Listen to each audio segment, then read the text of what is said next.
हाय दोस्तों, नमस्कार आप सभी को। मैं अभिषेक कुमार सिंह करियर पॉइंट के इस प्लेटफॉर्म से एक बार फिर से आप सभी का स्वागत करता हूं। और दोस्तों, आज की सुबह हम लोग एक नए टॉपिक की शुरुआत करेंगे, ठीक है दोस्तों। और आज के हमारा जो टॉपिक रहेगा उसका नाम रहेगा, ठीक है, दो समतल दर्पणों के संयोजन से बने प्रतिबिंबों की संख्या, बने प्रतिबिंबों की संख्या। ठीक है दोस्तों, यानी जब किसी कोण पे दो समतल दर्पणों को एक दूसरे से जोड़ करके और झुकाया जाता है और उन दो समतल दर्पणों के बीच किसी वस्तु को रखा जाता है, तो उस वस्तु की कितनी प्रतिबिंबें बनती है उन दर्पणों में, आज हम इसी के विषय में देखने वाले हैं। तो दोस्तों, आप सभी बस मेरे साथ बने रहिए। आप सभी का जो भी इससे संबंधित डाउट है वह बिल्कुल क्लियर हो जाने वाला है, ठीक है दोस्तों। और यहाँ पे मैं टॉपिक की शुरुआत करने से पहले एक बार फिर से आप सभी से यही निवेदन करता हूँ कि आप सभी में से जितने भी बच्चे इस चैनल पे लाइव है, ठीक है, इस चैनल पे नए हैं, वो कृपया करके इस यूट्यूब चैनल को सब्सक्राइब करें और बेल आइकन को प्रेस करिए ताकि आप सभी इन सारे वीडियो से लाभान्वित हो सके, ठीक है दोस्तों। तो चलिए अब हम अपने टॉपिक पे आते हैं। ओके, तो देखते हैं। जैसा कि यहाँ पे हमारा टॉपिक है दो समतल दर्पणों के संयोजन से, अर्थात यहाँ पे स्पष्ट है कि यहाँ पे दो दर्पणों का, ठीक है, यानी दो समतल दर्पणों का संयोजन है। यानी कुछ इस प्रकार के फिगर बनेगा यहाँ, ठीक है दोस्तों। देख लीजिए, यहाँ पे देखने में आप लोगों को अभी कोण दिखाई दे रहा होगा, ठीक है, दो रेखाखंडों से बना हुआ, मगर ऐसा नहीं है। यहाँ पे देखिए, मैं आप लोगों को बताता हूँ, ठीक है दोस्तों, ध्यान दीजिएगा।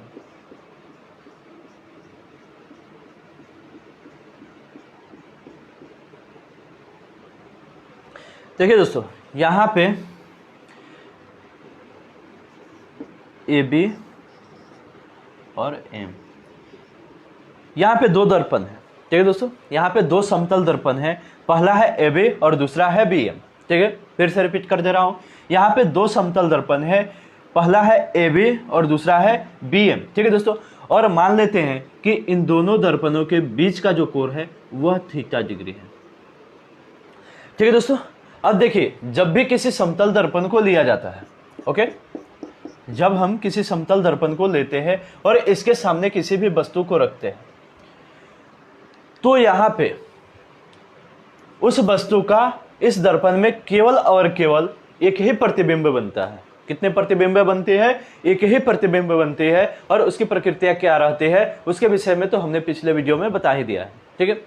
यहाँ पे बस हमें सिर्फ यही देखना है कि किसी एक समतल दर्पण में किसी एक वस्तु का केवल और केवल एक ही प्रतिबिंब बनता है। परंतु जब स्थिति ऐसी आती है, यानी जब किसी थीटा कोण पे दो समतल दर्पण को झुकाया जाता है या संयोजन किया जाता है, तो वहां पे वह स्थिति बदल जाती है। अब इस स्थिति में यदि हम इन दो समतल दर्पणों के बीच किसी वस्तु को रखते हैं, तो यहाँ पे बार बार किरणों के रिफ्लेक्शन के कारण यहाँ पे वस्तु से निकलने वाली जो परावर्तित किरणें होती है, वस्तु से निकलने वाली जो प्रकाशीय किरणें होती है, तो यहाँ पे उसका बार बार रिफ्लेक्शन होगा, बार बार परावर्तन होगा, जिसके कारण वे किरणें एक दूसरे को बार बार काटेगी या काटते हुए प्रतीत होगी। और यही कारण है कि यहाँ पे जो वस्तु के प्रतिबिंबों की संख्या होगी वह एक से अधिक होगी, ठीक है, एक से अधिक होगी। यानी वह एक से अधिक कितने भी हो सकती है, ठीक है। तो यहाँ पे जो वस्तु के प्रतिबिंबों की जो संख्या होगी वह यहाँ पे थीटा कोण पे निर्भर करता है। वह कैसे? एक बार फिर से ध्यान दीजिए आप लोग। यहाँ पे मैंने बताया कि समतल दर्पण में यदि एक समतल दर्पण को लिया जाए तो उसमें किसी एक वस्तु की जो प्रतिबिंब की संख्या होती है वह केवल और केवल एक बनता है। परंतु यह स्थिति तब परिवर्तित हो जाती है जब किसी दो समतल दर्पणों को थीटा कोण पे झुकाया जाता है, ठीक है दोस्तों। यहाँ थीटा कोण का मतलब कोई भी कोण ले सकते हैं, ठीक है, कितना भी डिग्री का यहाँ पे कोण हो सकता है। और यहाँ पे ध्यान दीजिए, जब यह थीटा कोण पे झुकाया जाता है और उन दोनों दर्पणों के बीच किसी वस्तु को रखा जाता है, तो उन वस्तु से निकलने वाली जो प्रकाशीय किरणें हैं उनका बार बार दर्पण से परावर्तन होता है और इस स्थिति में उन किरणों का एक से अधिक जगह कटान बिंदु प्रतीत होता है, ठीक है। और यही कारण है कि यहाँ पे उस वस्तु के प्रतिबिंबों की जो संख्या है वह एक से अधिक हो जाती है, और यहाँ जो प्रतिबिंबों की संख्या होती है वह थीटा कोण पे निर्भर करती है, यानी दोनों दर्पणों के बीच का जो झुकाव होता है उसी पर उस वस्तु के प्रतिबिंबों की संख्या निर्भर करती है। और इस स्थिति में दो परिस्थितियां सामने आती है, ठीक है। उन दोनों को हम लोग यहाँ पे देखते हैं। यहाँ पे देखिए हम लोग प्रतिबिंबों की संख्या कैसे निकालते हैं।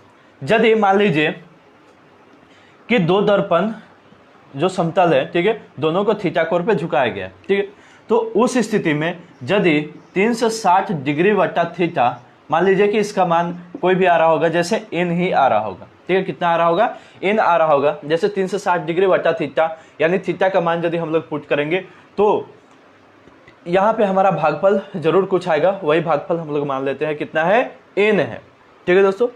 और यदि यह जो n आया हुआ है यह यदि सम संख्या होगा, यदि यह सम संख्या होगा तो उस स्थिति में यहाँ पे उस वस्तु का बनने वाला प्रतिबिंबों की जो संख्या होगी वह n-1 हो जाएगी, ठीक है दोस्तों। यहाँ पे मेरे द्वारा इस व्यंजक को या इस टॉपिक को पढ़ाने का एक ही उद्देश्य है कि आप लोग यदि रेलवे, एसएससी या किसी भी प्रकार के ऐसे एग्जाम देते हैं जिसमें साइंस से संबंधित टॉपिक पूछे जाते हैं, तो उसमें यदि ऐसे न्यूमेरिकल आते हैं तो आप लोग उसे सॉल्व कर दें, ठीक है। क्योंकि मैंने प्रीवियस ईयर एग्जाम्स के क्वेश्चंस को देखा है तो उसमें यही देखा है कि इससे संबंधित बार बार क्वेश्चंस पूछे जाते हैं, तो यहाँ आप लोगों को इससे जुड़ी कोई परेशानी ना हो, तो इसके लिए मैंने इस टॉपिक को चुना हुआ है, ठीक है, चूज किया हुआ है।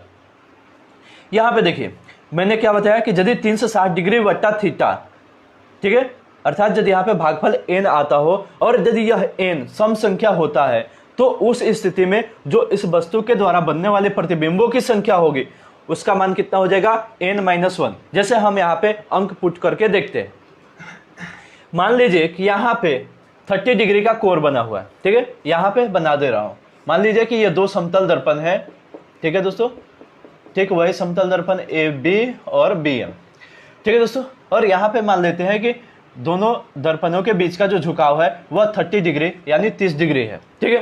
तो उस पोजीशन में अब इस वाले व्यंजक को फॉलो करिए। अब यहाँ पे हो जाएगा क्या कि 360 डिग्री बट्टा 30 डिग्री यहाँ पे निकालिए। यहाँ 30 से यदि हम लोग इसको डिवाइड करते हैं तो कितना हो जाएगा, 12 डिग्री, ठीक है। अर्थात यहाँ पे कितना आया, 12 आ गया हमारा, कितना, n का मान आ गया, ठीक है, यही हमारा n होगा, ठीक है। यहाँ पे n देखिए क्या है, सम संख्या है, 12 जो है वह क्या है, सम संख्या है, क्योंकि यह 2 से डिवाइड है, ओके दोस्तों। अब जैसे ही यहाँ पे भागफल हमारा सम संख्या आता है तो यहाँ पे प्रतिबिंबों की संख्या कितने हो जाएगी, 12-1 अर्थात 11, अर्थात 11 हो जाए। अब जैसे ही आपसे किसी भी एग्जाम्स में ऐसे न्यूमेरिकल पूछे जाते हैं कि यदि दो समतल दर्पणों के बीच का जो झुकाव है वह 30 डिग्री है यानी 30 डिग्री है, तो उन दोनों दर्पणों के बीच यदि किसी वस्तु को रखा जाता है तो उस वस्तु के बनने वाले प्रतिबिंबों की संख्या कितने होगी, तो आप लोग अब डायरेक्ट इसे बता सकते हैं कितना होगा, 11 होगा, ठीक है। और यदि यहीं पे 60 डिग्री रहे तो कितना हो जाएगा, तो 360 को 60 से डिवाइड करेंगे 6 आएगा, और 6 भी क्या है, सम संख्या है, क्योंकि वह भी 2 से डिवाइड है, ओके। तो जैसे ही वहां पे सम संख्या आता है तो प्रतिबिंबों की संख्या कितनी हो जाएगी, 6-1 यानी 5 हो जाएगी। अर्थात दोस्तों यहाँ पे अब आप जो प्रतिबिंबों की संख्या है वो आप निकाल सकते हैं किस स्थिति में, यदि 360 डिग्री बटा थीटा बराबर n और यदि वह n सम संख्या हो तो उस स्थिति में अब आप सब निकाल सकते हैं। अब हम लोग देखते हैं दूसरे कंडीशन को, ठीक है।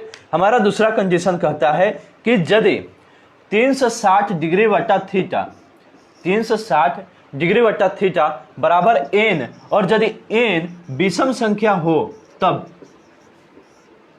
अर्थात यदि 360 डिग्री बटा थीटा बराबर n और वह n विषम संख्या हो तो क्या होगा।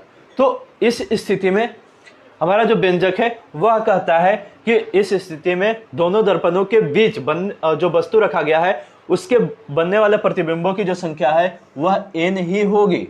कितने होगी, n होगी। यानी जैसे 360 डिग्री बटा थीटा बराबर कोई भागफल आता है और वह भागफल विषम संख्या होता है, तो उस स्थिति में जो प्रतिबिंबों की संख्या होगी वह भागफल ही हो जाएगी। ठीक है, कैसे देखते हैं हम लोग।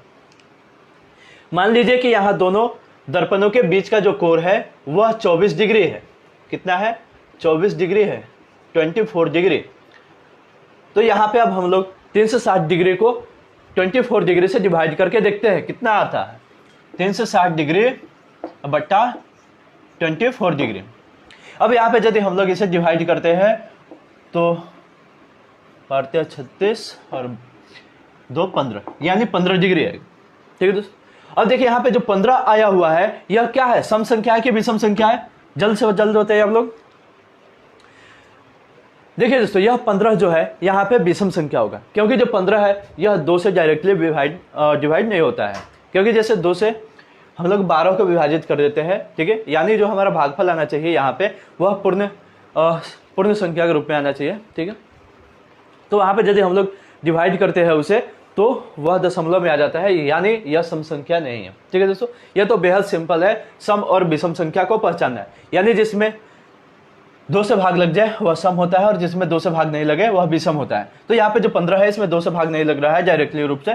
ठीक है, तो इस स्थिति में हम लोग देख रहे हैं कि 24 डिग्री से यदि 360 डिग्री में हम लोग डिवाइड कर रहे हैं तो 15 आ रहा है और 15 विषम संख्या है। तो उस स्थिति में इन दोनों दर्पणों के बीच जो वस्तु रखा गया है तो उस वस्तु का जो प्रतिबिंब बनने वाला होगा उसकी संख्या कितने हो जाएगी? 15 हो जाएगी।